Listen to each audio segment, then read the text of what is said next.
Guys, panoorin natin tong nagmumultong ghost project ng DPWH sa Biñan, Laguna. Guys, panoorin natin na hindi mawala-wala na yung baha sa kanila. Ito na guys. Ilang buwan nang lubog sa baha ang isang barangay sa Biñan, Laguna kahit may 2 flood control projects naman sa lugar.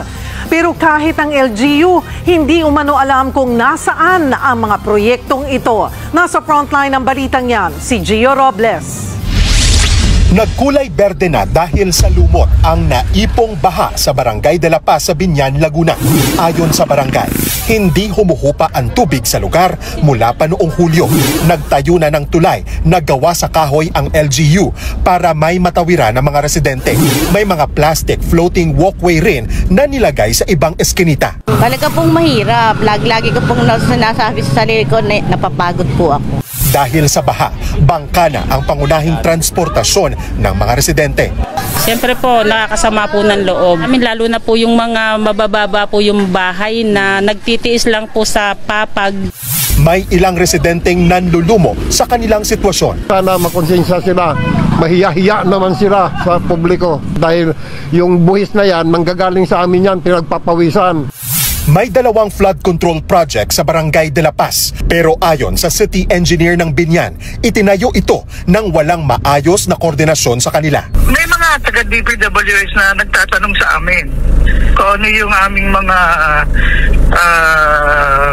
request na proyekto. Pero pagka po yung for implementation na, wala na po wala na coordination nagugulat na lang kami Isa sa mga kontratista na may proyekto sa Biñan ang St. Matthew General Contractor and Development Corporation ng mga Diskaya.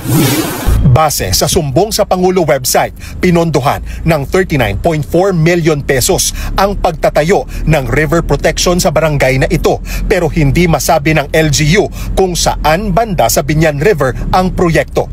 Naabutan namin ang isa pang DPWH project sa Ilog pero hindi matukoy ng LGU ang kontraktor. Ilang beses na raw sumulat ang city engineer sa DPWH para bigyang prioridad ang pagbaha sa ilang barangay sa lungsod pero wala pa raw tugon ang ahensya. Halos 2 billion pesos ang flood control projects ng pamilya Diskaya sa Laguna simula 2022. Sa higit kumulang 25 proyekto sa probinsya, ang Alpha and Omega na pagmamay-ari ni Sara Diskaya ang may pinakamaraming hawak na proyekto sa Laguna. Wala pa silang pahayag tungkol dyan.